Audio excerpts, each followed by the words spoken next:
Happy families are all alike. That's a quote from a book called Anna Karenina by a Russian writer named Leo Tolstoy. It's the very first line of a book, which has about 1,000,000 more lines. It's a long book. It's a good book. It's way better than this book. Why are you reading this garbage? Read Russian literature instead. Argofont Book Review. Argofont Book Review. This book was written by Nola Thacker.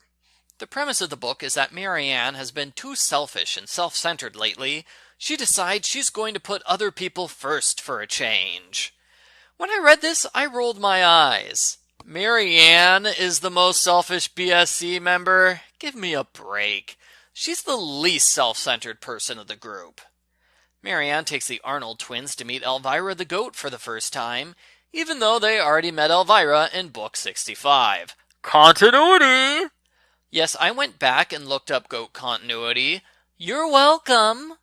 Elvira's owner starts talking up a neighbor named Mrs. Towne, who does sewing and needlework.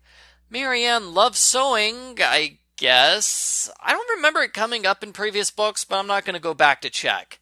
Hey, I look up goat continuity, not sewing continuity. Marianne desperately wants to meet Mrs. Towne, but she is too shy to knock on her door. Christy tells Marianne to call her instead. I'm surprised Marianne is more comfortable talking to strangers than meeting strangers. She seems like the kind of person who wouldn't pick up the phone whenever strangers call. Mrs. Towne is a sharp woman who makes tea and shows off her sewing materials. She agrees to give Marianne sewing lessons. She doesn't agree to make her house a tourist destination, which is what happens. Both Marianne and Dawn bring kids over to Mrs. Towne's unannounced when they're babysitting. That's really rude of them. Marianne arrives for her first lesson, only to discover that Mrs. Towne has fallen and she can't get up. She's lying unconscious on the floor because she slipped and broke her ankle. Marianne calls 911 and Mrs. Towne is taken to the hospital. Marianne and Dawn race to the next BSC meeting. Marianne cheats. So much for putting other people first. Marianne decides she's going to help Mrs. Towne get back on her feet. Claudia and Marianne decide to do a sewing class for some of their clients, teaching kids how to sew.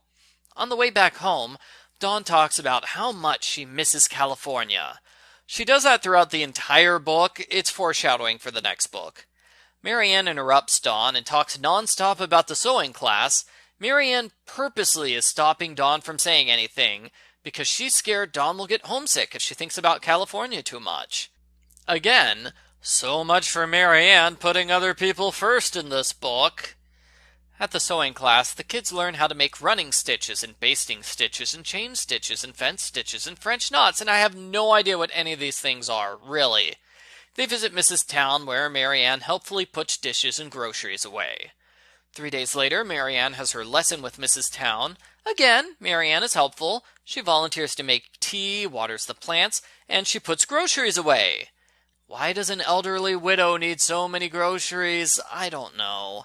Marianne and Mrs. Towne agree that Marianne will occasionally do chores in exchange for free sewing lessons. And by occasional chores, I mean she does chores all the time. She waters every day and she turns down babysitting jobs so she can do her chores. Refusing to babysit is heresy in the Babysitters Club world, so the other girls give Marianne a hard time about it. Marianne is upset. Can't they see she's just trying to be nice to an old woman? The kids decide to make a garden-themed quilt and they go to a fabric store.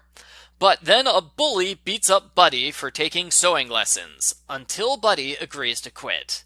It sounds really bad. Buddy comes in with a bloody lip, black eye, ripped shirt, scraped knees. A normal parent would do something about the situation, but all Mrs. Barrett does is say, "It's too bad. I wish I'd learned to sew." You're a horrible mother, Mrs. Barrett. Mrs. Towne starts calling Marianne more and more often. She has to give up her day off to weed the garden, and she has to give up a picnic lunch with Logan to catch a wasp and take things off of the high shelf. Logan complains they wasted the entire day at Mrs. Towne's, so apparently it took them hours to get things off the shelf. Nicky doesn't want the bully to go after him for taking sewing lessons, so he tries being a macho man. His older siblings shoot him down whenever he tries taking charge. Oh, the joy of being the youngest boy in the family. Nikki and Buddy decide gender stereotypes are stupid when they learn being macho means you can't do fun things like cook or watch movies. Only girls watch movies? I've never heard of that stereotype before. So Buddy and Nikki rejoin the sewing class because it's fun, and besides the bully is going to be a jerk to them no matter what they do, why let a jerk stop you from doing the things you like? Mrs. Towne interrupts 2 Babysitters Club meetings with unnecessary chores. The other BSC members are furious, and Marianne realizes that sometimes it's wrong to be nice to other people. Being nice is just a selfish cop-out to avoid doing the right thing. I'm not kidding, that is the moral of the book. The moral is that you shouldn't be nice to other people. This is flat out wrong, and I don't like it. They should have picked a better moral, like don't let other people take advantage of you, or don't get so wrapped up in one thing that you neglect your other obligations. Those would have been much better. Marianne confronts Mrs. Towne, who admits she doesn't really need help anymore. She's just lonely and wants company. She decides to get a housekeeper, and Marianne feels good that she stood up for herself. I bet we're going to have another book where Marianne learns to stand up for herself. The end. Postbook follow-up.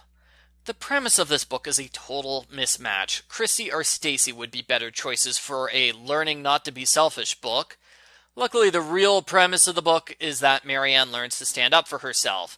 Yes, she's already learned that lesson many times over, but it fits her character way better than Marianne learns to stop being a selfish jerk.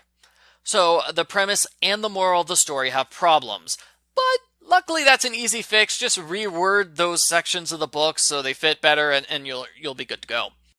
The phrasing in this book is awkward sometimes. The best example is when Marianne says, Vanessa was as accustomed to Nikki as Nikki was to her, of course. I had to stop reading at that point and take a moment to parse that sentence. Why not just say Nikki and Vanessa were used to each other? That makes way more sense. The book has multiple paragraphs that are 1 full page long, and they use the word decent as slang for great, and a heavy-handed attempt to mimic preteen speech. Everybody knows that cool preteens like Mallory say dibble. The best part of the book was the subplot about sexism and gender roles. It was interesting, although I would have preferred it if the bully appeared at one point. I'm indifferent to the storyline about Mrs. Towne. It plays out exactly the way I expected it to after reading the book summary. The final plotline is sewing, and that was especially bad. I couldn't understand anything that was happening. It was not described in a way that makes sense to newcomers. Sewers enjoy this book too, so I guess that's the litmus test. If you like sewing, you'll like the book. If you don't sew, it will make no sense at all. I give Babysitters Club number 66, Maid Marianne, a 1 out of 10.